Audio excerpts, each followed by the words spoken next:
Hello and welcome back to the Our Gifted Kids podcast.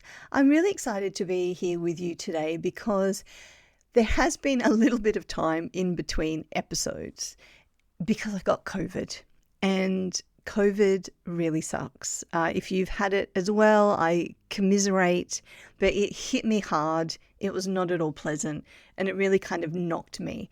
And ever since then, I've been trying to rest, take it easy, but also catch up, because there was that whole period of time where it's not just that you're sick. It's, I was literally isolated in my bedroom so the rest of the family didn't get it. And thank goodness they didn't. It was just me.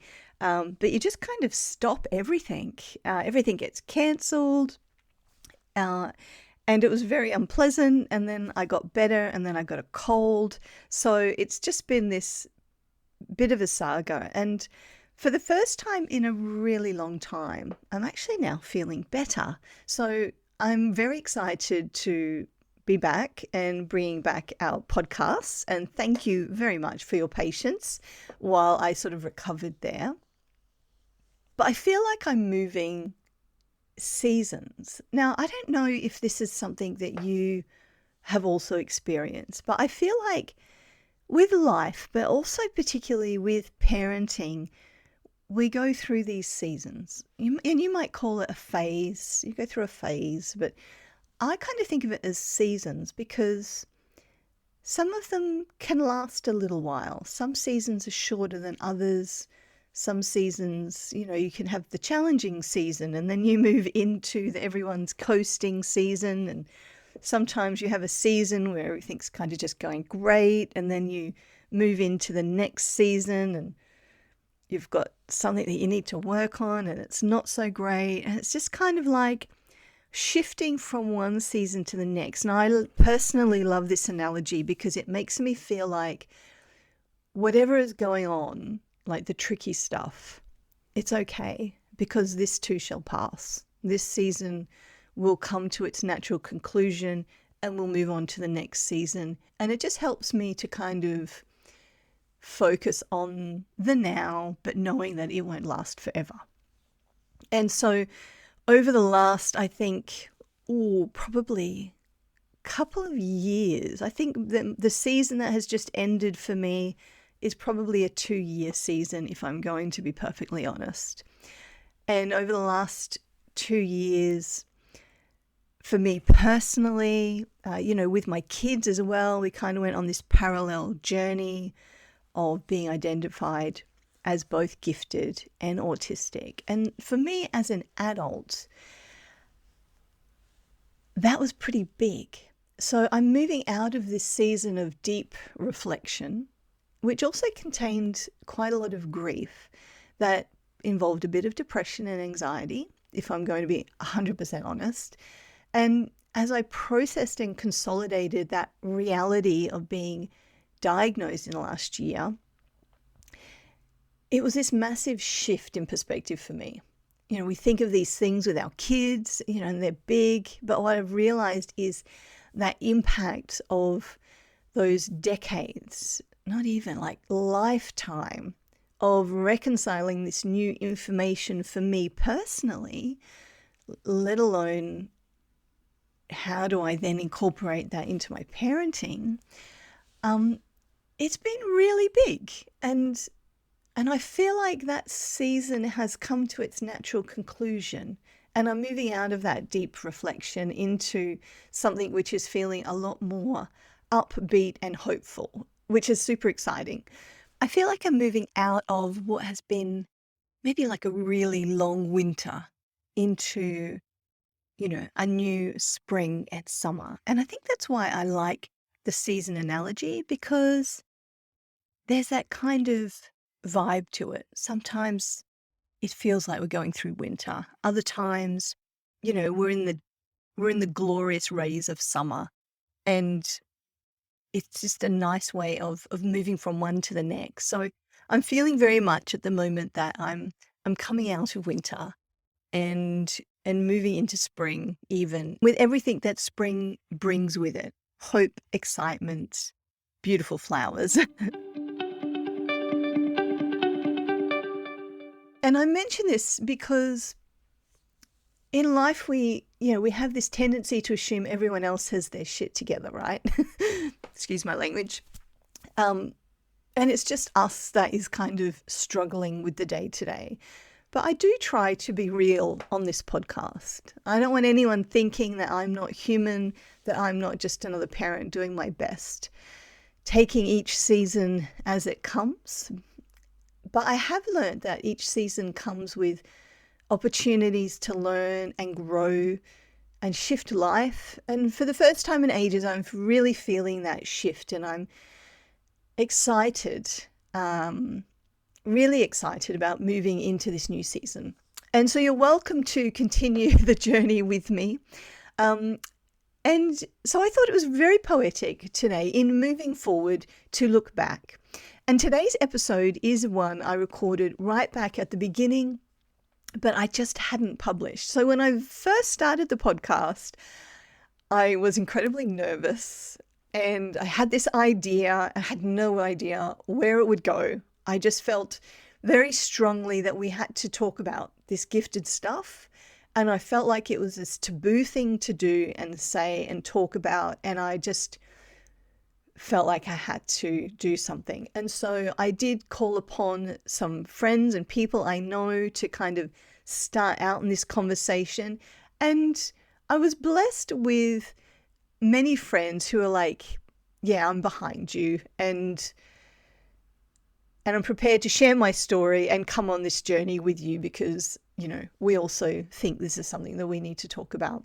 And so this is kind of one of those starting out episodes. And there's no particular reason it hadn't been published. I would like to say that I'm all sort of, it's all strategies and plans, but to be perfectly honest, sometimes I have a glimmer of a plan and things are a bit more focused, the weeks and things we do. But by and large, I go with the flow and the synchronicity, and things come and go. And I've just kind of got to this point, having done 50 something episodes now, where I've got a few from right back at the beginning. And I'm like, do you know what? I really want to cherish those because they're very important to me. And so over the next 6 months, I will publish them. And they're these wonderful conversations with other parents of gifted kids about the journey. And that's, I think, a really important thing. It's always been important to me that as parents, we get to see ourselves and our journeys in others. And in that way, we feel connected and together on what can feel quite lonely at times. So today we talked to Anne, who's mum of 3 gifted kids, about her journey of figuring out that her kids were gifted and what was going on. And it's a really lovely episode. I'm thrilled to be finally sharing it. Let me know what you think. I love getting emails and comments from you about what has clicked and those aha moments. They really do keep me going and they give me ideas about future episodes. And I really value that feedback and community because for me, that's what it's all about. It's about the community. So feel free to, you can message. We're on Facebook. We have a Facebook group. We're on Instagram. You can subscribe at ourgiftedkids.com and just reply to those emails. Just feel free to get involved. So let's do it. Let's check out Anne's story. And I want to thank her very much for being one of the early supporters of the Our Gifted Kids podcast. And also, if you're listening and you're like, I've got a story to tell, or I would love to share something that ideas that I have if you're a professional working in this area, whatever it may be. I'm always excited when people get in touch and want to be on the podcast. So by all means, get in touch. So let's do it. Let's talk to Anne and let me know what you think. See you soon. Bye. Hi, I'm Sophia Elliott. As a parent of 3 gifted kids, I'm here to talk about all things gifted because I've been isolated and uncertain and I felt like that parent. Then I found peace of mind, support and my community. This podcast is about sharing that journey, actually parenting gifted kids and connecting with advice and support. So we have everything we need for every member of our family to thrive. This is the Our Gifted Kid podcast. Hi, Anne. Thank you for coming and talking to us today about your gifted kids. We were having a bit of a chat earlier, and you're also a mum of 3 gifted kids as well. So how old are your kids? My kids are 5, 7 and 9 years old. Oh, okay. So that's similar to me. I've got 3, 5 and 7. So tell me about the kind of early years and some of those early memories of looking back. You kind of go, oh, maybe I should have realised something was going on there. You know, just little things that might have happened when they were younger. Well, I think it sort of started with the milestones in the baby years. They would always reach the milestones way, way, way ahead of when they should. And I came to the conclusion that the milestones were inaccurate. And I would think to myself, well, that must be the absolute, you know, the latest that they should be reaching it. Mm-hmm. And I didn't really consider that maybe it was my children who were slightly different. And then when you looked at the ages on toys and things that they were playing with and the toys that they were finding interesting, they were always, again, way ahead of where those age groups were meant to be. Mm-hmm. And again, I thought, well, they must be very conservative with the toys. And it's sort of that pattern repeated with all 3 of them, essentially. And it was only once we entered school that I noticed that that wasn't quite right. There was something else going on. I just didn't know what it was. There were some wonderful moments in their childhoods that they would just blow me away, and I'd be like, that's so awesome. And there were other moments that were quite frightening as well, where I think that, you know, something's different. You know, my friends' kids are not behaving in the same pattern that they are. And do you think this is that kind of, you know, as parents, it's like you said, we're more likely to go, oh, that data must be wrong because, you know, my kid must be, like, I hate to use the word normal, but, you know, so we kind of look for external reasons to explain what's going on rather than initially kind of thinking, well, maybe our child's outside of the box. You know, there's that kind of phase of trying to make sense of it all. And does that make sense? I think you're absolutely right there. I think also I very much wanted my kids to be normal. I wanted them to fall within the box, and I looked for every way that they would fall within the box, and I probably ignored or tried to ignore when they weren't and put it down to, oh no, it's a personality difference. But I think that you're spot on there. Yeah, I mean, because that's the thing, isn't it? We all just, I mean, you know, as humans, we're a society, you know, we're like a clan society, and we want to be normal and accepted amongst our peers. And I remember having my first child, and I really had no experience of babies or kids. You know, I didn't have a big family with kids. Like, I didn't really know anyone with babies, so I was totally clueless. And so I didn't really know what to expect. And so, of course, I'm just assuming, well, this is just what it looks like. This is normal. It's like, not only do I have nothing to compare it to, but we want, especially as that first-time parent, we imagine this kind of perfect, you know, situation that's going to unfold as parents and as kids. And when something disrupts that, I think initially it can be hard to accept it. And then you've got to figure out what's going on, isn't it? Exactly. And I think within the family environments, I spoke to my parents and my husband's parents and the cousins, and they're like, but that was normal within our family. They're not within our experience of raising you as children. And if you look at the cousins who are older, we've all, you know, a little bit quirky. That is normal. That is what normal looks like to us. Yeah. And so you don't really question it further until, I suppose, you led down a path that you have to admit that you're perhaps not finding the answers to the questions that keep building up. Yeah, and I think that's the thing, isn't it? You, at some point, it's almost like you get to crisis point, and it's like, okay, I've got to deal with what's in front of me to a degree. So you had moments, and then So what led you to going through that process or of figuring out that they were gifted, or, at what point did you first suspect, or did someone tell you they were gifted? There were many moments before the actual intervention. Yeah. Friends would often say to me, wow, that's like really next level, like your kid's like really advanced, or it must be so easy to be you, your kids are so easy and they learn so fast, and all these little things. But it looked different in all three of the children. My eldest was this typical high achiever. She did brilliantly at everything she did. She learned very, very fast, and her moment was probably the most scary of all. She went to bed one night. She was 7 years old at the time, and she says, Mommy, that feeling when you go to bed and you hope the next morning you won't wake up?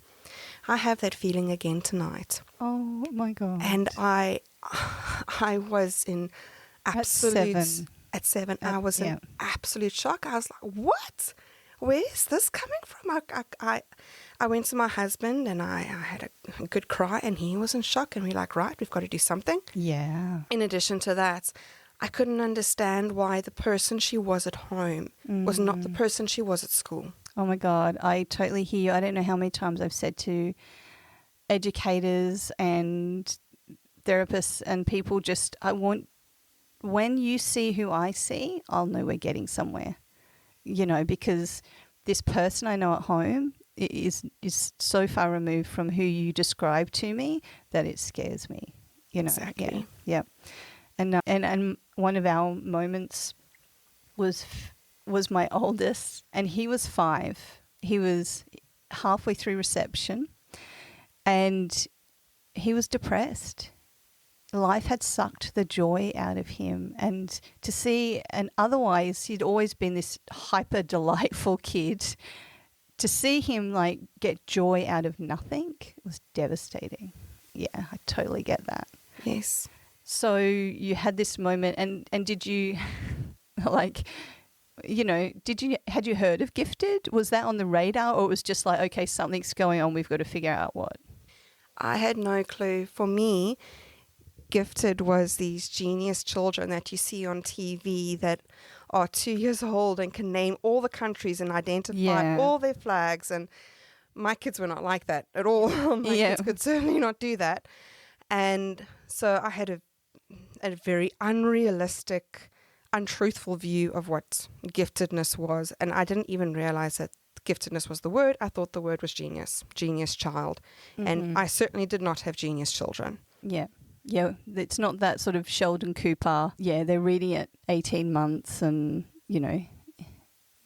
doing maths equations at 3 kind of thing. Although some do, but yeah, that's right. That's not every gifted child. So what happened next? So with that, I said, we really do need to do something for her. And so I went to the school, and the school said, no, she's perfectly happy in class. Look how well she's doing. And I said, yes, but there's a problem. And they're like, no, there's no problem. She's happy in school. She does what she's supposed to do. Look at her academics. She's top of the class. There's nothing to worry about. And no, your child doesn't say that before going to bed. No. And appear happy at school. There's something else going on. And so I said to my husband, we need to take her to a psychologist, and we need to find out what's behind this. So she was first in line. At the same time, we were having challenges with my middle child. Now, his story is slightly different to his sister, because in the school that he was at prior to this one, he was in the same class as her for much of the year. And the way he is very different to her. When he likes something or something's interested or, spikes his interest, he dives deeply into it in intense detail. And he ignores absolutely everything else. Yeah. And they had a show and tell day at school, and they had to dress up as what they want to be when they're older. And our family has a very medical background. And so following on the family tradition, he went into class and he said he wanted to be a doctor. And the teacher came to me afterwards and he's like, she said to me, your oldest probably will land up going in that direction, but I hope you have realistic expectations for your middle one, because he's probably not going to go down that route. I don't think he has the potential for it. You should probably lower his expectations. And Wow. I was like, oh, what? Yeah. This was the kid that was being told off about being naughty in class, that he wasn't listening, that he was disrupting the other children, that he didn't want to do the work that he was given. And when I asked why he wouldn't do the work, he'd say, but Mum, it's so boring. I feel like my brain's going to explode because... And when I went to the teacher and said, can you give him something harder? They would say to me, no, we will not set him up to fail. Oh, wow.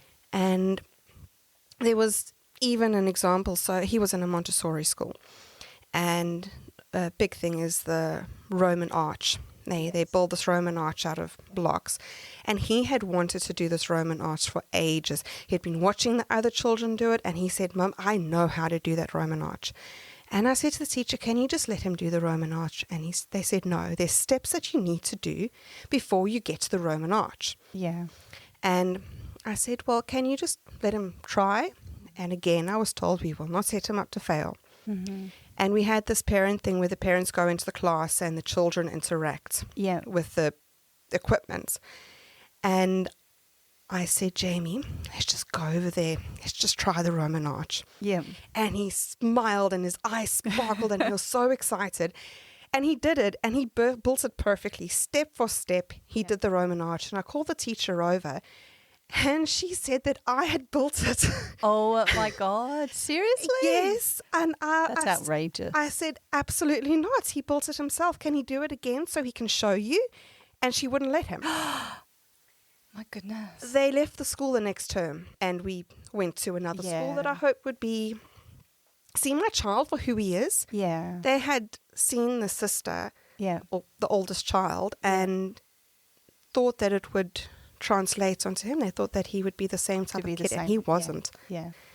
And in the new school, he wouldn't interact with the other kids in the class. When he was put in a group, he would say, but Mum, we're doing magnetism. And I'm like, yes, but you'd love that. That's science, that's physics. You'll love magnetism.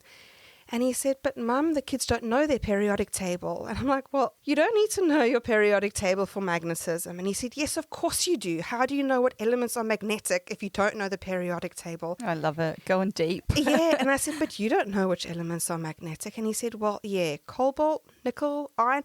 And I was like, oh, where did you learn that? And he's like, Mum, it's obvious. And I'm like, I still don't know where he learned that. I don't think it was a TV show or somewhere. It's just found obvious, it in a Mum. book. Yep. And he got really frustrated because how was he supposed to do a lesson and work in a group with children doing magnetism when they didn't understand what he considered were the basics? Absolutely. I totally empathize with my oldest. He also went to Montessori. And there are some awesome Montessoris, but these are just our experiences. But it was the same thing. It's like, oh, no, you've got to follow these steps. You can't miss a step. And it's just that kind of rigidity of not, ironically, looking at where the child is at, but just kind of forcing this structure. And I think that's the great misunderstanding is that,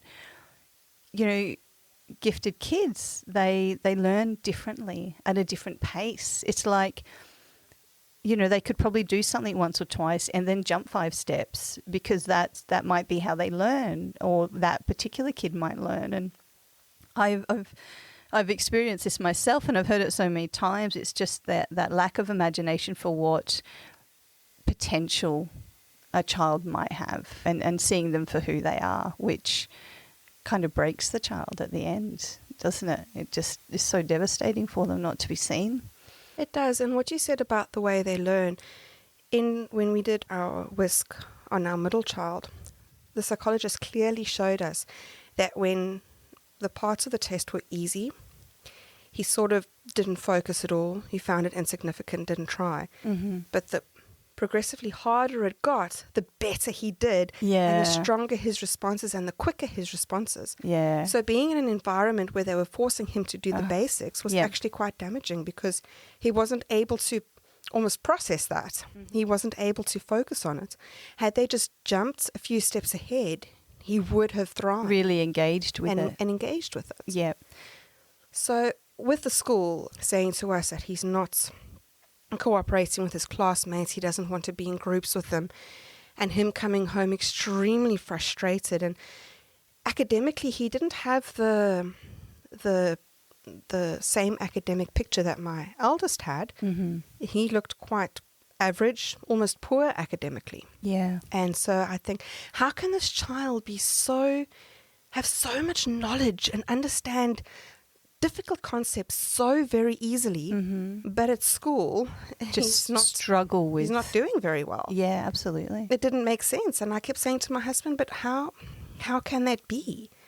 And so he said, well, let's take them both to the psychologist. And then her story was that she was an early reader when she started in her reception year.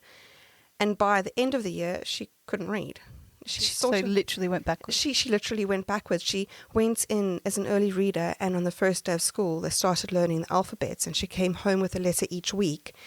And it just taught her that reading was difficult. So something that she found so natural, she learned to make difficult. And now it's 2 years after that, and she hasn't progressed really.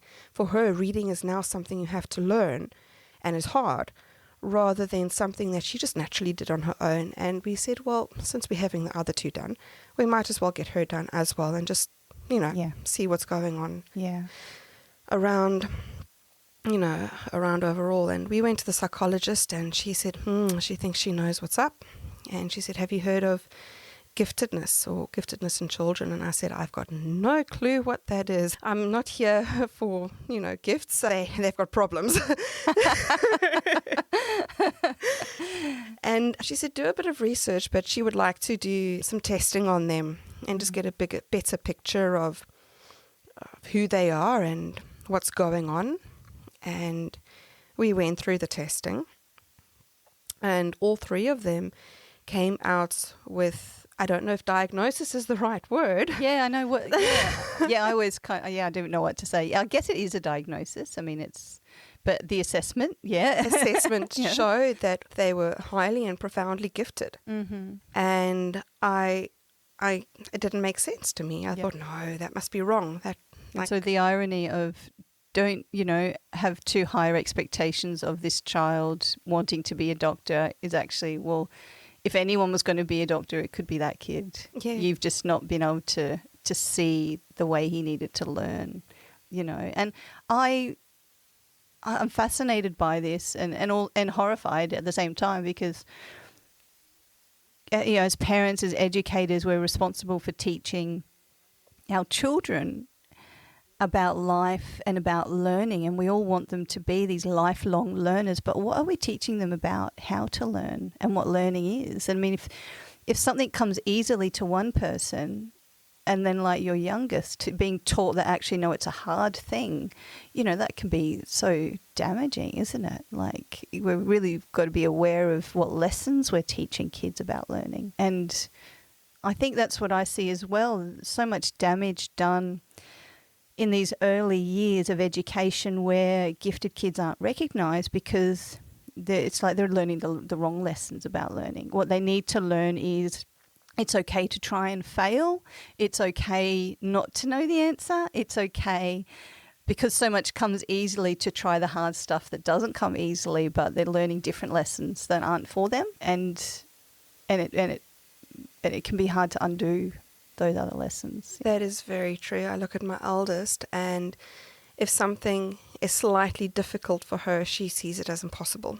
Yeah, and because so much comes easily. I think it's come from a lifetime of just learning is easy. It's just in your brain, and the skill is there. It's obvious, and if it's not obvious, it must be impossible. Yeah.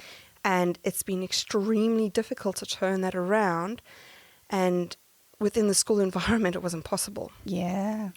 And to actually try and teach her those skills, I think it's only really now that we might hopefully be able to start getting that right. And I look at my husband, and the world came very, very easily to him. He learned easily, he thrived easily. And even today, he says that if something's slightly difficult, it's actually extremely difficult to get through, more so than it would be for... So it's that resilience and persistence and determination is a real learnt skill then, isn't it? And that's the skill that is so lost. unused to it. And it's so vital. Especially in life. I mean, you know, if you have that determination, you can achieve anything if you will just persist. But that's a huge lesson. I've had that with my own kids as well. So you're having this journey, you got the assessment done. Turns out your kids are highly and profoundly gifted. What did you think? What did you think when you were looking at that bit of paper or talking to the psych? I got the sense of... It was very conflicting because in one way I thought, yes, that makes 100% sense. That explains a lot. If I look at the families, that explains a lot as well. And then at the same time I was like, no, but that must be really inaccurate because my child's not a genius. You know, none of them are stereotypical what you would romantically believe a genius to be. They're not. And I felt like maybe they'd like hacked the test or something. Like they'd sort of like faked it somehow. Yeah, like faked it. And I said to this, like I said, is there any way to fake this? Could they like accidentally have scored higher? Like, are you sure you calculated What did she it? say? She said that you cannot accidentally score higher, but you can certainly score lower. That's right. I've read that. You can't fake a positive, but you can, you know, kind of, you can have a negative if you're having a bad day or something like that. Yeah. And what she said to me is that the pattern of the results within your children is very interesting. She said that typically siblings will be within an IQ range of 10. Mm-hmm. And your children have got an IQ range of greater than 20. Yeah. And she said, if you look at it, your youngest is probably showing truer to who she is, and your eldest, who spent her time trying to fit in, trying to dumb down, trying to be a normal within her social group, has done that within the test. And she said she could see it. Wow. And she said that she expects that it should probably be significantly higher than what it is, but she could see that she'd get to a point where she'll just decide, nah, that's it. I can't do anymore. I'm not going to. Yeah. And she wouldn't push herself. But she said the younger two, the more difficult it got, the more they pushed, the more they tried, the more they wanted to get it right and succeed. And she says that's what happens over time. It's a typical pattern. Yeah. Is that's what not being identified and not having the support does, is that it changes their perception of what they're capable of. Yeah. I mean, they get put in that situation where they're having to hit this barrier time and again, and then they just kind of decide, you know what, I'm just going to fit in and hide who I am. And I've heard that so many times. It's like and I'm thinking of one little boy in particular who I know, and he started preschool being able to read. By the time he left a year later, he can't read, and he's hiding who he is because he's been labelled as disruptive, and he's just asking questions. They learn, ironically, at school not to be who they are and to hide and mask who they are. It's devastating, isn't it? It is. It is. And I think in hiding that, they hide who they are. And that's why my eldest landed up in the situation where she was pretending all the time. Yeah. And even though she was pretending, she was still reaching those successful academic achievements. But within the normal, acceptable norms, by the sound of it. Yeah. And at the tender age of 7, she was experiencing terrible symptoms of depression. And so like you said, you've been to 4 different schools. You've had these assessments done. So what happened when you took this knowledge back to school for your kids? I was met with a very negative response. I was told that, I shouldn't just trust a report.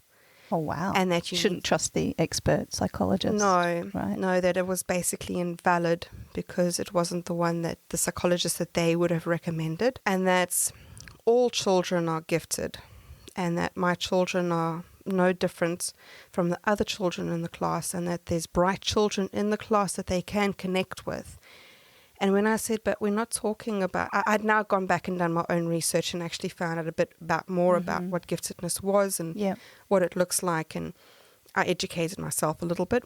And I said, but it's not about being bright. It's about thinking in a whole different way and seeing things in a different way and learning in a different way. And they said, no, they accommodate everybody in the classroom. And when I asked how, there wasn't really an answer. And I said to my husband, I said, well, the school's not going to work out. They're not supporting us.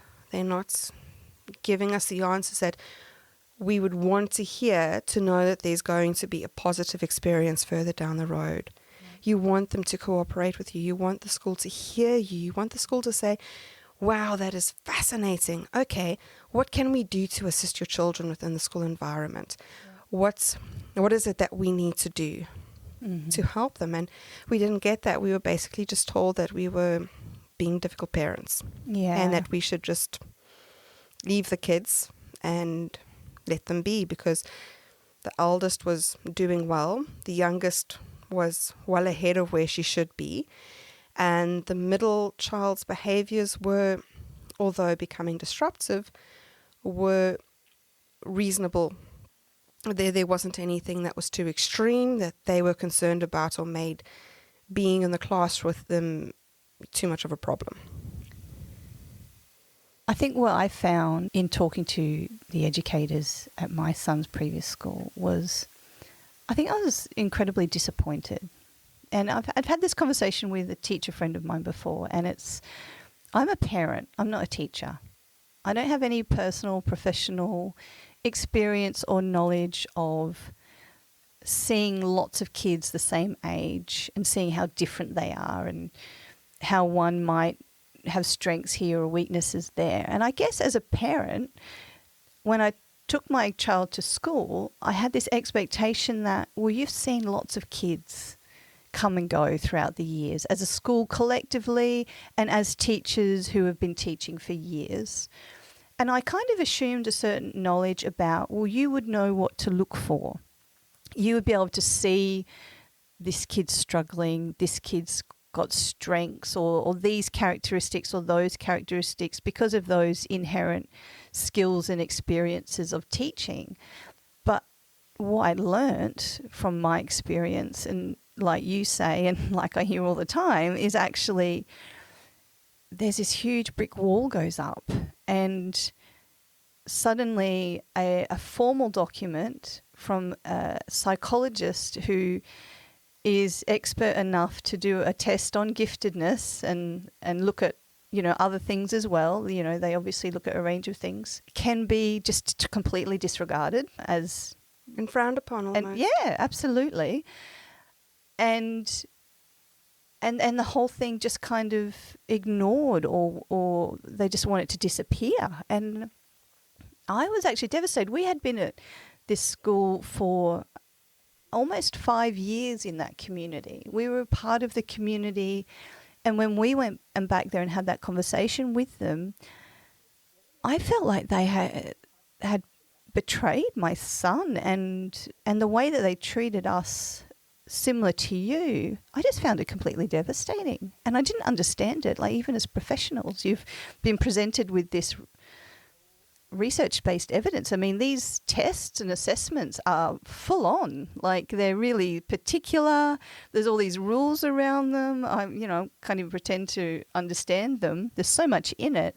How can you completely disregard that? And yet so many do. So did you end up leaving? You had to leave that school, but you went to other schools and you didn't have any more luck than that?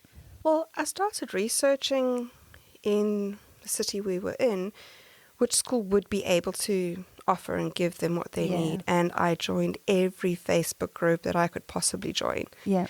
And over and over and over again, I found that there was an absence of a school that could meet their needs. Yeah. Just about every parent would say, the school's not able to accommodate us. We're trying a different school. It seems that parents in my situation had just basically gone from school to school to school to school. Yeah. And still were searching for the next school that was going to be the school that would listen. Yeah. Or things would work temporarily and the child would change, and they change so quickly. It's like I've noticed with my three, the child who they are now is very different to the child they are into. They grow Yeah. so fast and adapt so quickly that you almost have to try and keep up with them and how they learn and how they see the world. And I said to my husband, well, we're going to have to search further afield. And I looked everywhere. I looked all over Australia, and we found the school that we thought would be able to accommodate our children. And in order to attend that school, it meant that we would have to sell our home, say goodbye to our community that we'd built, and move interstate. Wow. That must have been a huge decision. It was a very huge decision. But we thought that it was so important and so vital that our children get what they needed that we had no other choice. I didn't want to put them in another school that failed them. Yeah. I didn't want them to be in another school who wouldn't hear me, who would see me as the irritating parent who's saying how wonderful their children Pushy is. parent. Pushy parent, yeah. I didn't want that persona. I didn't want that stereotype. And I didn't want my children to be seen as the children of the pushy parent either. I wanted them to be seen for who they are. Mm-hmm. And so that's what we did. We moved, Mm-hmm. and it's changed everything. So you found a specialist school for gifted kids, and it's changed everything. So how are the kids now? Well, my son has been in the school for almost a year now, and my two daughters have just started. But in the 2 weeks that they've been there, I can already see a massive difference. My eldest is coming home, and she said to me, "Mommy, can you believe it? I'm going to school and I'm not just doing things, I'm learning. I'm learning these things that I don't know. And what's better is that my friends know things that I don't know."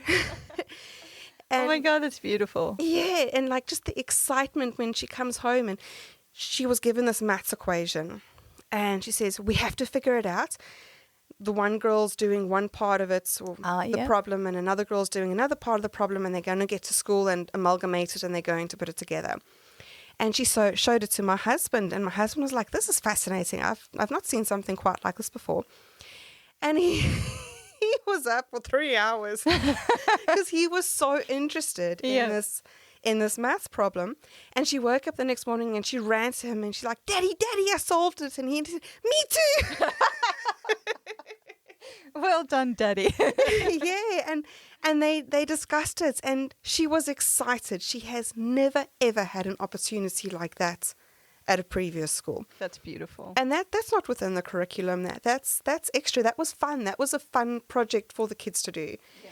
And it's moments like that she's excited to go, and she's excited to learn, and she's seeing a different way of learning. And she had an interview with her teacher, and she said that she wants to be independent. She wants to be able to get on with her work and do it herself and learn herself. And they've given her that within the class environments. Mm-hmm. And she's just couldn't be happier. I mean, I'm sure we'll see how things go as the year progresses, but for now, I'm extremely happy. And my middle child, I mean, on his first week of school, he came home and he said to me, "Mum, you know, I thought that this was supposed to be a school for gifted kids, but all the kids are normal." I said to him, "But yes, you have found your normal. That's normal for you." I don't know what he felt it was like to be in the schools previously. If he probably felt that he was normal and all the other kids were different. Yeah. And he felt normal. He felt like he was in a normalized environment. And he had come home and he had said, there was one particular one where a child at the school was passionate about black holes, and he came home and he spent 20 minutes giving me a lecture on black holes. I didn't know what he was talking about. I went and Googled it so I could understand, and I said, "Did you do this during a science class?" And he's like, "No, my friend told me at playtime." And I was like, okay, so this is what you needed. You needed just someone to talk the same language, yes, isn't it? You know, yeah. And when he goes to school and he talks about magnetism now, yes, the other kids know what he means. Yes, they all know the periodic table. Yeah. That's for sure. Yes. Absolutely. Well, that's a beautiful thing.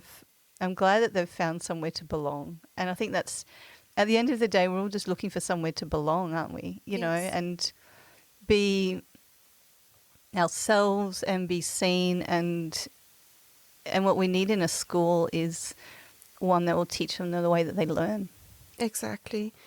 And I look at how the teachers have bent over backwards to learn who my kids are even before they arrived at the school, and how they've given them strategies to make new friendships and have facilitated that and, you know, help them be the best that they can be within that environment, and that's invaluable. And also to have the teachers on your side. Yeah. You know how amazing it feels when you talk to a teacher and they can actually give you information about your child and you can learn from them, and the teachers are teaching you about your children as well in a way that... And it's a partnership. Yes. Which is, I think, how it should be. You know, we're both there to help, aren't we? You know, and participate in teaching our kids, the teachers and us. Working together. I mean, it's everything that you hope for. Yeah, and so I think that it was definitely well worth the move. Yeah, and finding somewhere where we feel comfortable and feel like we belong as parents as well. Yeah, that's a lovely thing. And well, thank you, Anne, for joining me today. It's been an absolute delight to talk about your story and to share that with everyone and talk about your gorgeous kids. And so let's just end on, what is one of your favourite, oh my God, moments that you hold dear to yourself? Just one of those moments where you're like, oh, this is like surreal, you know, one of those gifted moments. I think the most standout moment for me would be my middle child, and he's the one who's really at extremes. he's at extremes with the things that he does. And he was 2 years old, and he was telling me that big Legos for babies and we need to give him tiny Lego. And we went to the store and he chose this massive Lego set, and it said ages 12 plus on it. And I thought, well, you know what? If he plays with it and fiddles with it, my husband helps him, it's fine. And we took it home, and he took out the instructions and he threw them aside. He wasn't, that's not an instructions kid. No, he doesn't do things, he does now, but then certainly he didn't care, and he built it. Seriously? He built it perfectly, brick for brick. He just somehow intuitively knew how those blocks went together, and he came up with the structure. And I said to my husband, I'm like, whoa, they've really got the ages on the block, on the package is wrong, but isn't that awesome? Like, it was amazing. It's that was definitely one of the standout moments. Yes. Yeah. Well, best of luck to you and your family and settling into their new school. But it sounds like you've got this.